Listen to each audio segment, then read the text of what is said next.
Hello, everyone. I am here with Dr. Patel. We are not related, but yeah, she is a naturopathic doctor who has also suffered with Hashimoto's, and I cannot wait for her to share her story because a lot of you know my story and how I overcame Hashimoto's, but she has something to share with you in terms of healing Hashimoto's, and both of us are not on any thyroid medication. We're not using conventional approaches. So I can't wait for her to share on how she healed herself and how she's helping others heal themselves as well.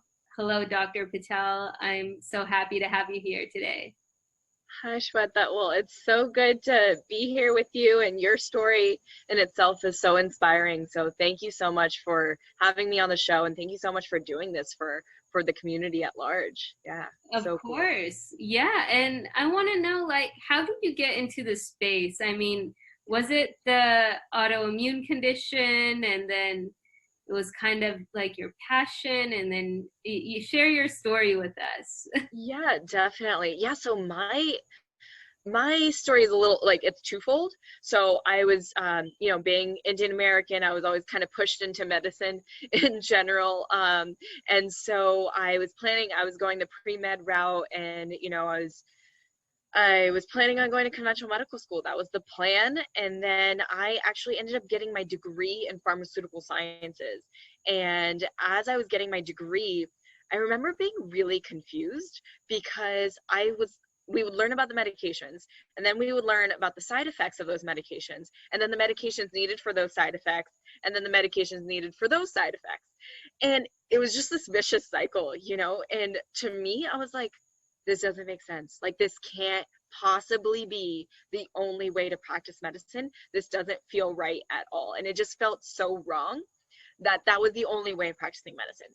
I have a lot of respect for conventional and Western medicine, because it can be very helpful in certain circumstances, but I knew that it wasn't the only way of practicing medicine. And then I had the opportunity to actually travel to Guatemala during my undergraduate career. And we did like this global health trip there. And I got to learn about the traditional medicines in Guatemala. And I had a Mayan healing session. And from those sorts of things, I realized, I was like, wait, so there's other things out there. There are other things out there. And then I remembered, I was like, wait, I grew up with Ayurvedic medicine, this ancient Indian medicine that's just like been around for thousands of years and has been extremely well documented and researched.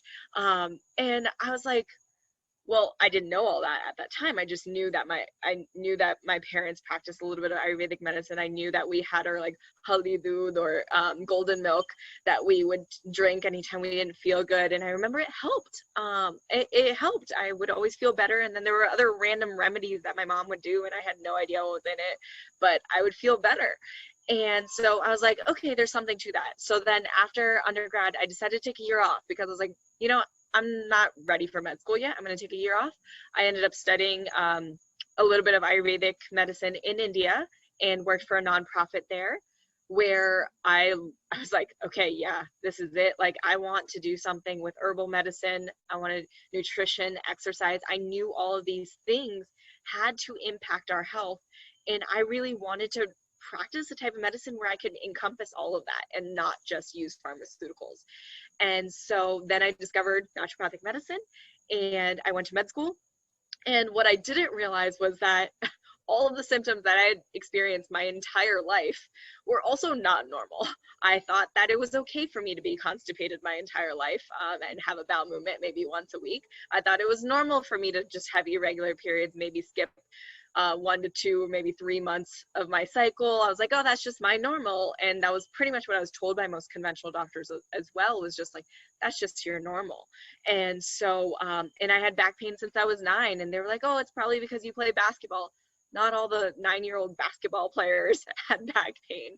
So those were things that I realized that weren't actually normal. I just thought it was normal. And when I went to naturopathic school and finally saw a naturopathic doctor was when I learned that it wasn't normal.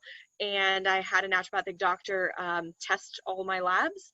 And so she assumed that I probably had some thyroid condition. Also, my thyroid gland was like extremely palpable. You could feel, like you could see it.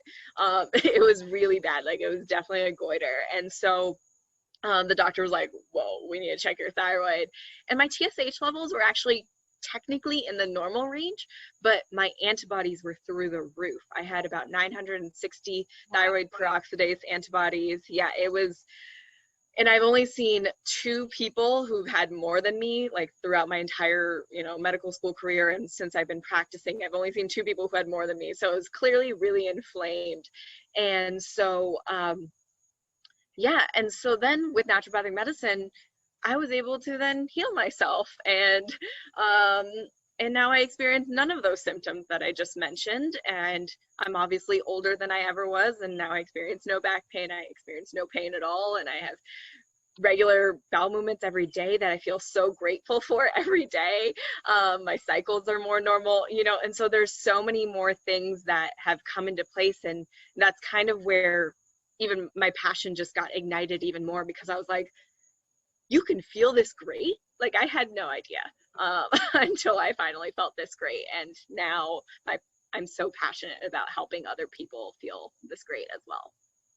That's incredible. So you, like you were going to go into conventional medicine and then you kind of flip the switch. It's interesting because I grew up in a family of pharmacists, and they were just like pill for everything, pill for this disease, Benadryl for that. And I had that same situation as you where, my bowel movements weren't normal. And I would tell my dad, I'm like, hey, Dad, I think something's wrong. And he said, oh, just take some fiber, that'll solve the problem. And it's just, internally, I think you and I both felt that this wasn't very healing. Like it wasn't healing in a wholesome way.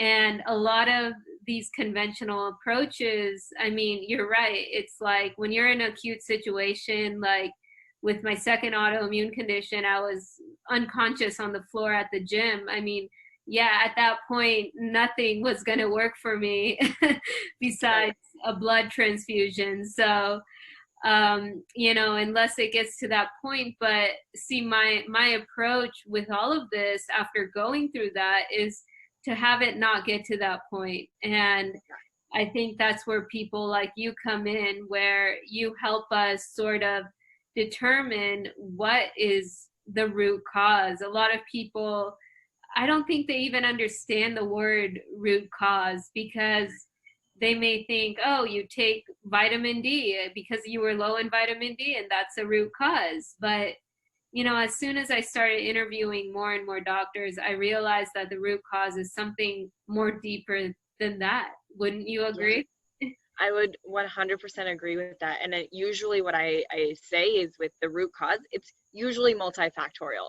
It's rarely that it's one thing that led to one condition, right? There's usually multiple factors that lead to it. And that was definitely the case for me. And I'm assuming the case for you as well. There were so many different parts that played in to my condition of Hashimoto's that it just doesn't make sense to be like, oh, it's just this one thing and let's just mask that. We got to look at it from a holistic perspective and really fully understand what's going on. And so my goal is to empower you just the way I feel, in the same way that I feel empowered. That one of the things my mentors said to me that I absolutely love is like, my job is to get myself out of a job, right? That is always going to be my job, is that you don't need to see me all the time. You should, like, maybe we can check in once a year, once every 6 months or something, just to make sure you're doing all right. But really, you should have the tools in your own tool belt to be able to support yourself, to prevent any exacerbation of whatever's going on, or like prevent any illness. And then if you need additional support, I'm here. But really, my job is for me to not have a job anymore. I love that philosophy. I mean, any doctor that tells you their job is to not either have a job or to have you not taking medication is a good doctor, I would say. Yeah, I always joke. I'm trying to retire early. So if we can, if everyone can just heal immediately, I would be happy. I'm good. I love that. Well, I mean, I love that, like, you took this holistic approach, even though you were like kind of stuck in that conventional way of thinking, and you were able to question everything, think outside the box, and get yourself out of your own mess, it seems like, in a holistic way. And so you were at this naturopath, and you guys, you took a bunch of labs, you determined that you had a TPO of over 900, and your TSH, all those levels were kind of normal. So what was the next step you took? So from there, I will say the first thing I was told to do, and this is the first thing I pretty much tell all of my patients to do also, is going gluten-free, is just completely avoiding gluten, because there's a lot of research behind gluten and Hashimoto's and how it exacerbates the condition. And we can get into that if you'd like, but I know we wanted to talk about some other things, but that was definitely one of the first things that I was told to do. So of course, diet makes a huge difference in our lifestyle, and then avoiding inflammatory foods in general. And then, honestly, a lot of what came after that was in terms of like my exercise routines and working on my stress management techniques. That honestly, a lot came from exploring and learning for myself, alongside the doctor. Whenever we realized that I did have heightened levels of stress, I was in med school when I found out. So obviously I was feeling a little bit more stressed out. I always tended to be a more anxious person in general. And I had my first panic attack around that time. And that was when we were like, all right, we got to focus on that stress. First and last panic attack, thankfully. And that was like really when I started focusing in on that too. And I firmly believe, especially, I mean, now we have the research to back up this too, that working on my stress management techniques and incorporating these self-care practices into my life had really made a huge difference in my health. Wow. So, like, because I was also very athletic, and a lot of people don't believe that, like, physical exercise is real stress on yourself. And because if you go to any conventional doctor, I've gotten all sorts of responses. Like, calories in is calories out. You need to exercise more. You need more physical activity. And it's like you kind of put, more physical activity and do all this stuff, but I think it actually makes Hashimoto's worse. And I saw that with myself, because it got to a point where my body could not physically even get off the couch, and it was in that chronic state of being fatigued. And that was kind of when I found out there's something deeper than this Hashimoto's. I mean, I've heard of tired, but this is beyond tired. And I had to figure out like what was wrong, and no doctor knew, like no conventional doctor knew how to approach it. Even functional medicine doctors at the time saw my thyroid levels being normal. And it wasn't until I went to a conference where I ran into a gypsy healer, true story, and she checked like my different levels using some old school machine, where it was like she put a little needle between your knuckles, and each one was like an organ in your body. And she saw that my adrenals were off. And that's when I realized that, wow, like, okay, so what do I do about this? And at first I couldn't take her seriously, because I'm like, okay, this person's not a doctor. But she gave me this supplement. It was like a raw adrenal extract. And I took it in 2 days. I had so much energy. It was like unreal. And within 2 weeks, my TSH and all these numbers just went back to normal. And so, see, like I realized that the adrenal glands are actually more important than people think they are. Yeah, definitely. And that story is so fascinating because one of the things that I also try to live by is being an open-minded skeptic, right? So always staying open, because even what I know is very limited, no matter how much education that I've experienced, I'm constantly learning, right? And there are people throughout the world who did not go to medical school, but they studied in a very different way. And that could be legitimate. I mean, it may not be, and that's why you have to continue to be a skeptic as well. But staying open to it is always my philosophy. Is like, okay, maybe I don't know about it, but I'm going to stay open, right? And I think that's cool that you did stay open to that, and it obviously helped, right? But that's why I also always recommend to also be skeptical, because you also never know, because it might not help. It That might is not be the so right true. way. Absolutely. And when it comes to like even healing the adrenals, I think that's something that we're going to talk about and get into today. But maybe you can share your story around the adrenal glands and how you went about healing them. Yeah, definitely. So, yeah, this is I love talking about this topic so much. It's so near and dear to my heart because, like I said, I really feel like a lot of my health journey comes from healing my adrenals. And but for me, a lot of the healing came from actually starting to incorporate like healthy stress management techniques. So I started to practice more yoga and meditation. I started to journal more regularly. I started to um, take contrast showers.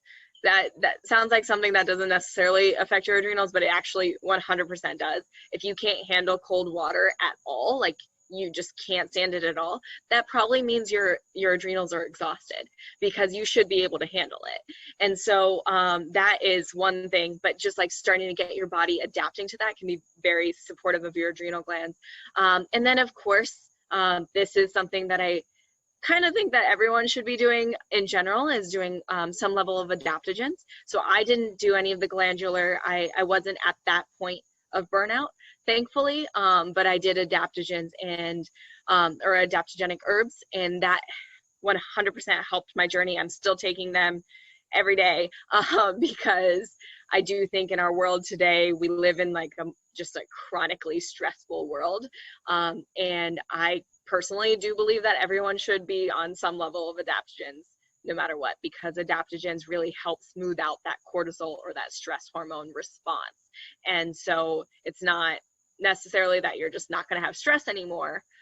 It's just helping to, when you do have stressors, it's just instead of spiking, it kind of smooths it out. I love that. Actually, I used adaptogens too, and that was I went to this like PhD endocrinologist who was also integrated medicine doctor, and he's the one that basically gave me two choices. He said I can go reset my immune system in India, or I could take Triphala, ashwagandha, and Google and see how they help me. And I took those for a very long time, and like I saw myself just not like basically being able to detoxify my body and getting out of that stress state. But it's interesting that you like talk about all these activities towards stress management and how you healed stress management, because I don't think people think about that these days. And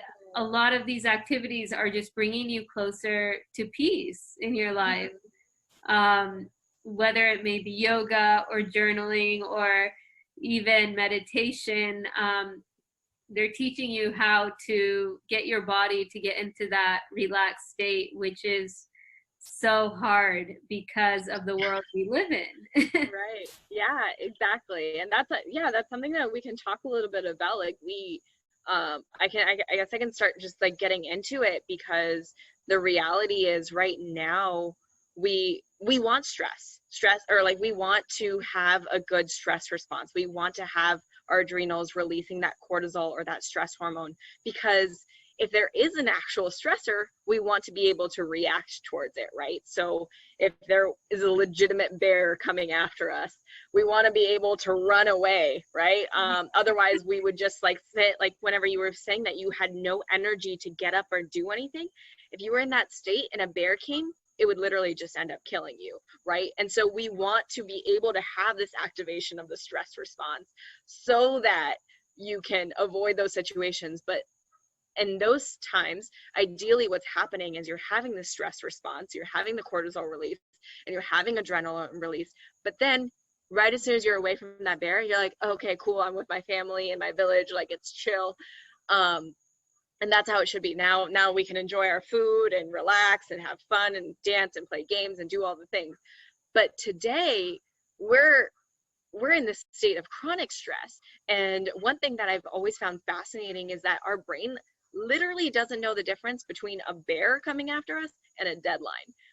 Has no idea what the difference is. All it knows is stressor, react. And that's what we do. So there's a stressor and we react. And if we constantly have these stressors all day, every day, it leads to this point of you're just constantly in this level of high cortisol, where you're just like, you just have high cortisol or that stress hormone all over the place. And that will lead to a lot of these symptoms of like irritability, anxiety, even sadness or depression, and then feeling infertility, because when you're stressed out, if this bear is coming after you, the last thing on your mind is sex. The last thing on your mind is to produce a baby. The last thing on your mind is to pass a bowel movement, right? Like these are not things you want to think about when you're trying to run away from this bear.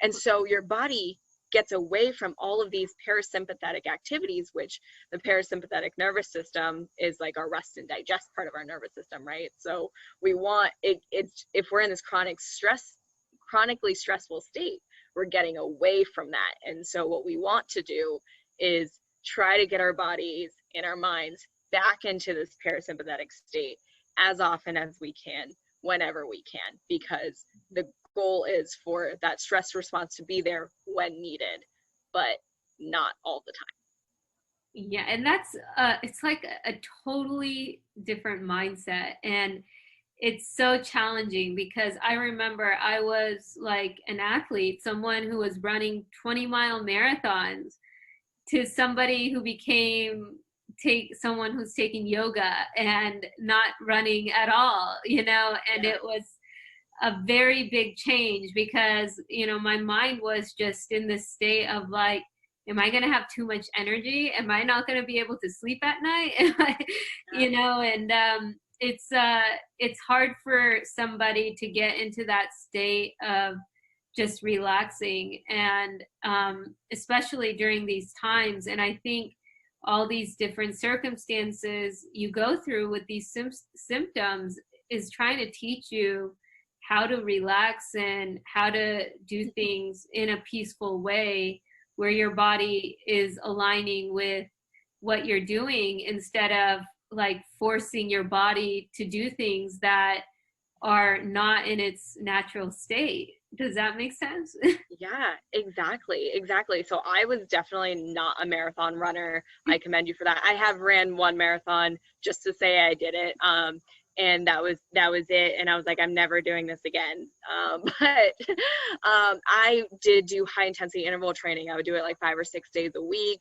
And so again, something that's like very exhausting on your system as well. So I can empathize with the athletes. I also played basketball and tennis, and I was always an athlete. So that was something that I was like, wait, what? You don't just like push yourself until you pretty much die, was like the mentality, right? Like I remember hearing someone to me like, if we're on a treadmill running together, I'll die before I let you win kind of mentality. And that's like our culture. We're in this like go I have to be like this intense, powerful person. And it's like, no, that's not eliciting peace at all within us, and it's actually causing a lot of problems.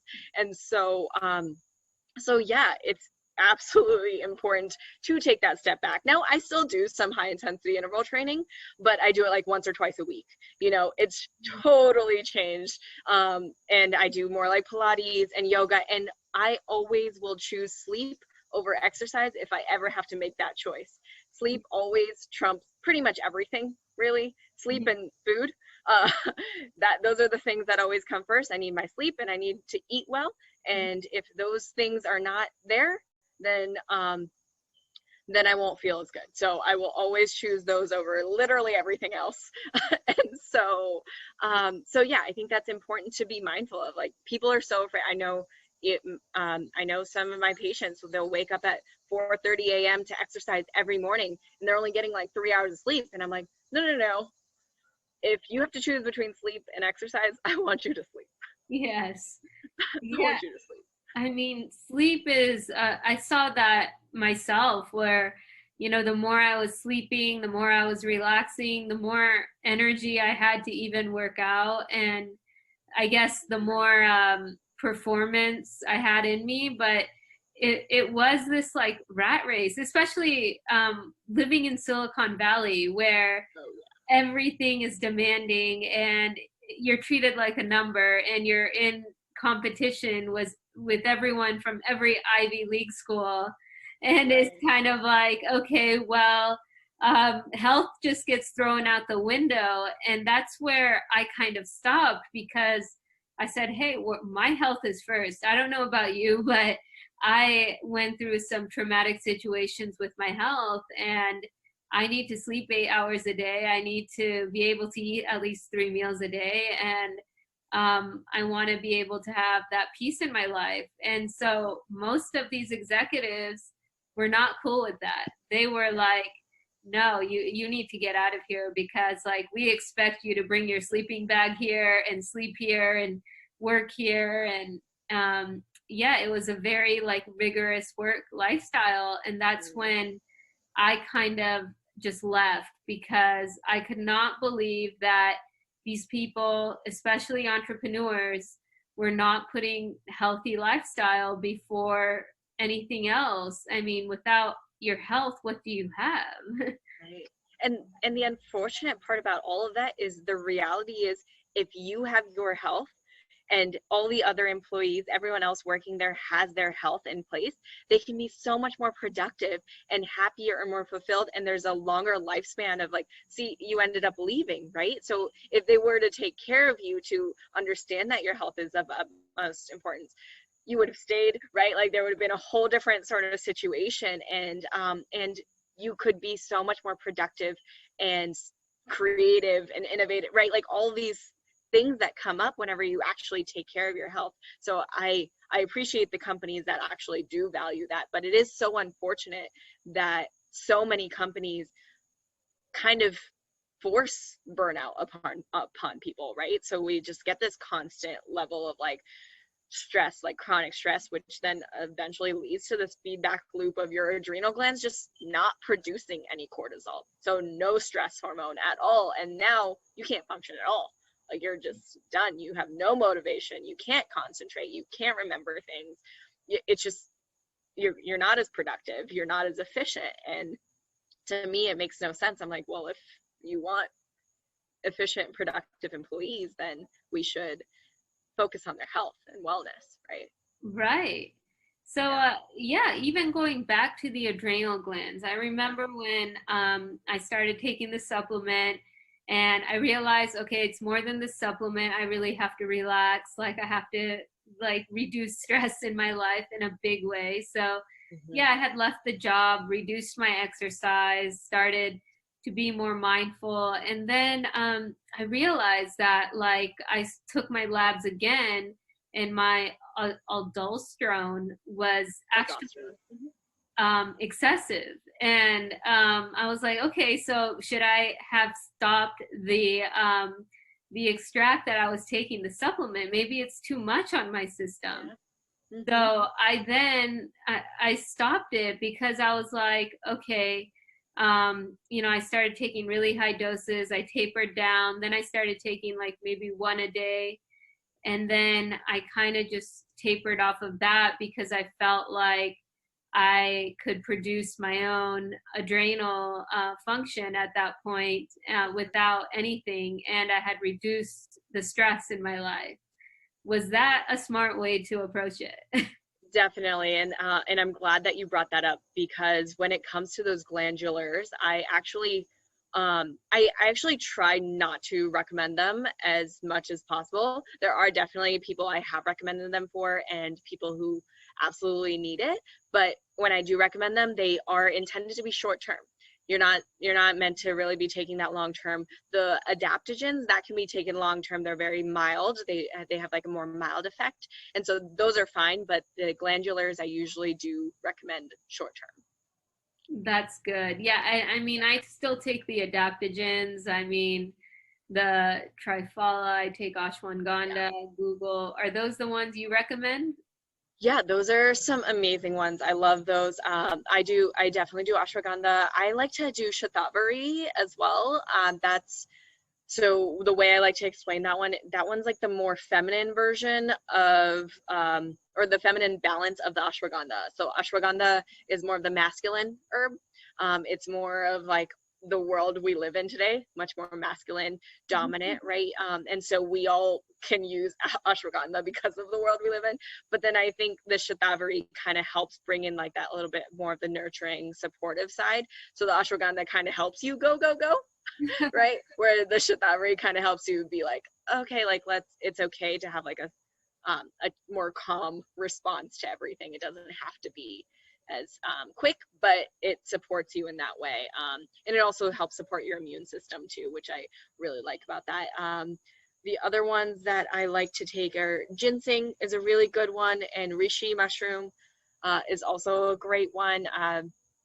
Those are probably some of the most common ones that I usually recommend. I'm trying to think of. Oh, and rhodiola can be used as well.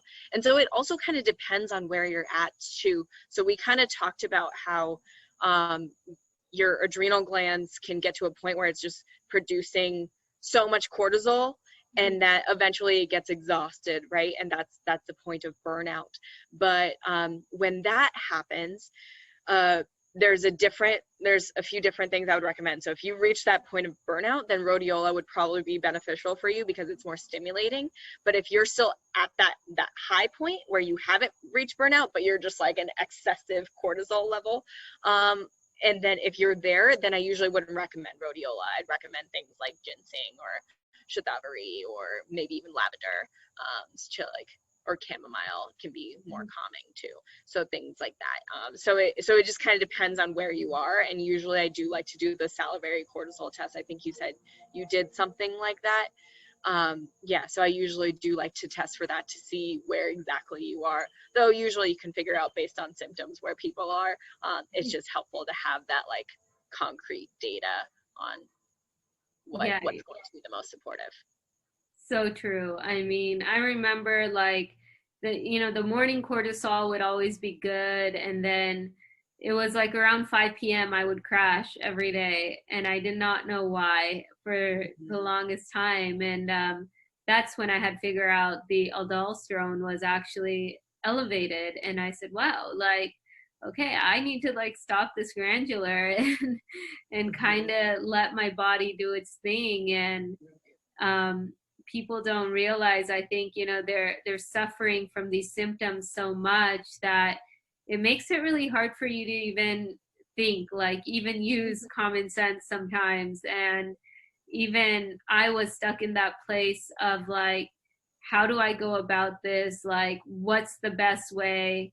And a lot of people get things thrown at them like gut issues, like hormonal imbalances, estrogen dominance, like all these different things, right? And every doctor has their own philosophy, but I love how you talk about the adrenal glands, because I believe that's where it starts. I think like when your body gets into that fight or flight mode in an excessive state is when you would probably get into an autoimmune condition because it's extra stress. Right.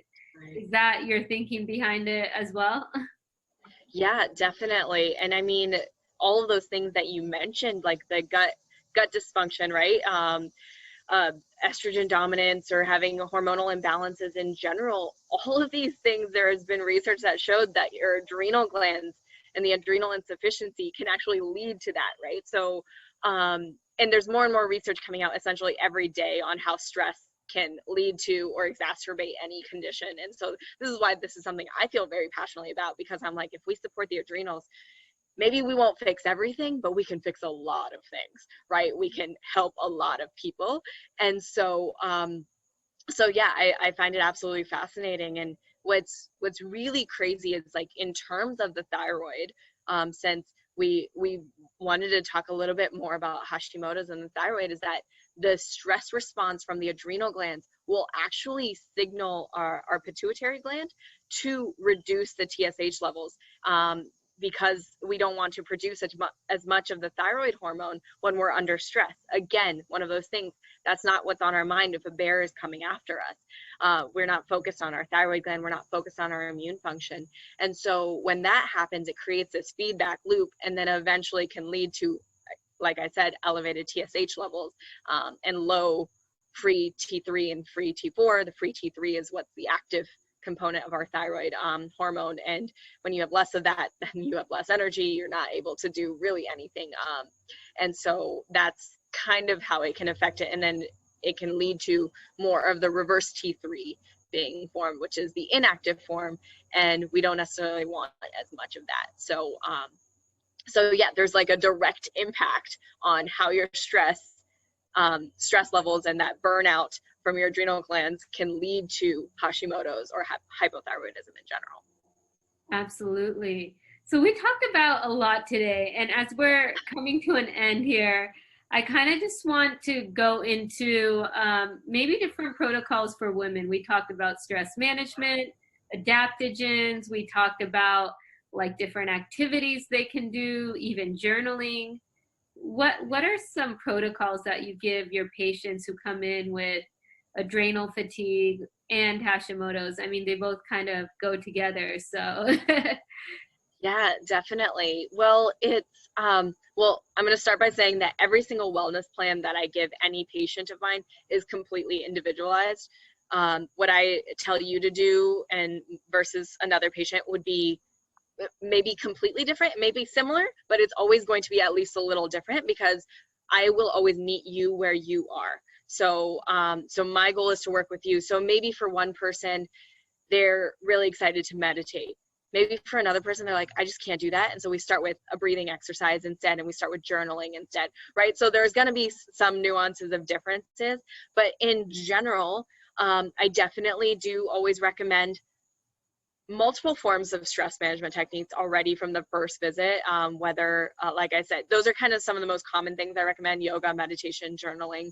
And those are the most common things I recommend. But then also we talk about sleep hygiene, making sure you're turning off all your electronics before bed. One of the things they talk about, which sounds so crazy, but makes a huge difference, is just like closing out all your tabs on your computer, right? Just closing them all out and letting go of the day as like as a ritual, just letting that go, okay? Because I feel like most people keep their computers on because they're like, oh, I got to start that same work tomorrow. And I'm like, no, we're letting that go. Today is over. We're ready to go to bed, and that can help us with our sleep as well, just like shifting that mindset. But then also, of course, food is medicine. Our stress levels can affect our gut health, but our gut health can affect our stress as well, and so in our mood and everything. So so making sure that, you know, we're eating as well as possible. I usually actually recommend trying to get 9 cups of vegetables a day, getting all those wonderful plant flavonoids in, and the antioxidants, getting all the anti-inflammatory herbs in your foods and things like that. So as much as you can. I mean, 9 cups is hard to do. I usually get about 7 to 8 on average a day myself, but I mean, most days I actually can get 9, but there are definitely days where it's not as much, which is totally okay. But I think a big part of what I always recommend is giving yourself grace through the whole process and loving yourself wherever you are in your healing journey, because it's not an easy journey. It's not a quick journey. It's it's a lifelong journey, really. So we got to love ourselves where we are and support ourselves and give ourselves grace throughout the process. Like I said, I don't always get 9 cups of vegetables a day, but that's okay. I might get a gluten-free pizza, which is still like slightly inflammatory, or it is still inflammatory. I don't know why I said slightly. It is still inflammatory technically, but it's okay because most of my life I'm focused on my healing, and I do right. I give myself grace. So I think that's a big part of what I recommend. I love that. And in terms of like case studies, can you kind of walk us through somebody who had Hashimoto's? I know like you're an example, you're a walking example, but have you ever worked with anyone else that kind of came in to you and said, hey, I have Hashimoto's. I also have weight gain problems. How can you help me? Yeah, I've definitely had multiple patients with Hashimoto's, and especially I think because I have that story and I share that story with people, I can empathize, right, with people who've been through Hashimoto's, and so yeah, so I have quite a few, but I'll give like one example, just like a recent example that I've had in my practice. This patient came in, she had Hashimoto's. She was on medication, but not really seeing any changes in her symptoms. Her lab values looked better, but they actually never checked for antibodies. So of course, that's one of the first things that I did was check for antibodies, and she did have that. She was also trying to get pregnant and struggling with that as well. And so there was a combination, of course, of your thyroid hormone affects your reproductive hormones as well. So she was struggling with that. She was also having some weight gain, joint pain, constipation, irregular cycles as well. And that was like a part of her, I think there were more anovulatory cycles, so she wasn't really ovulating. And so we started, first things first, like I said, going gluten-free. I had her, shift her diet to go completely gluten-free. And then we worked on some stress management techniques. Definitely had some level of anxiety as well, which I think, is extremely common in our culture. So we did that, and then I recommended some supplements with selenium, zinc, tyrosine, and then the adaptogens, like I'd mentioned. And within about 6 months, her antibodies had normalized, and she wasn't really experiencing any symptoms. And then now she's actually pregnant. So this is a few months later. So Wow. It's actually exciting. Yeah. So it's been about a year of a journey, and now she's pregnant. Yeah. That's a dream come true. And all of her symptoms had reversed. Yeah, it was really exciting. And so, and like now and what I always like to talk about is like the epigenetics of it too. It's so fascinating how we can turn on and off our gene expressions. But now she's able to work through, like she's been able to turn off that genetic expression too, and ideally will not pass it on to her future baby too, which is really exciting also. Oh, that's amazing. Yeah, because I did have the genes for autoimmune conditions and had to go through all of them, but I think, the stress really switches these genetic expressions on, and it's hard to turn them off after that. Definitely. And so what I always like to say is that, diseases can be passed on generationally and hereditary, but so can healing, right? So if we start to heal ourselves, then we can pass that on to our future generations too. Even if we've already have kids, right? There are people who already have kids and don't plan on having any more, right? Like you can heal yourself, and while you heal yourself, your child is also able to work on themselves too. And then you're changing generations. You really are, which is so cool to me. That's so true. That's amazing. I loved your story. I love the case studies, the protocols. It's been an incredible call. And I would love to stay in touch, and would love to have my guests get in touch with you if they need your help. What's the best way? Yeah, of course. So I'm all over social media. I think my main platform where I'm most active is Instagram, but I am also on Twitter, LinkedIn, social media, or not social media, Facebook, and TikTok. I'm also on TikTok, which is really fun. And my handle is Holistic Hanisha, and my practice is called Mahan Health. So I have social media pages for that as well. And then I also have a podcast where that you can listen to. It's called Mahan Health. Mahan means great in Sanskrit. And as I stated from the very beginning, this is why I'm super passionate about what I do. It's because I feel like I've been able to experience great health, and my goal is for everyone to experience great health so I can get out of a job. And so that's why I have this podcast. And you can also, my website is also mahanhealth.com. And I do see patients and clients virtually, as well as in person. I am in person in Ohio, but I do see people virtually, which is really great in general. And I'm grateful I was doing this pre-COVID. So I already had everything established before all of the COVID stuff. Yeah.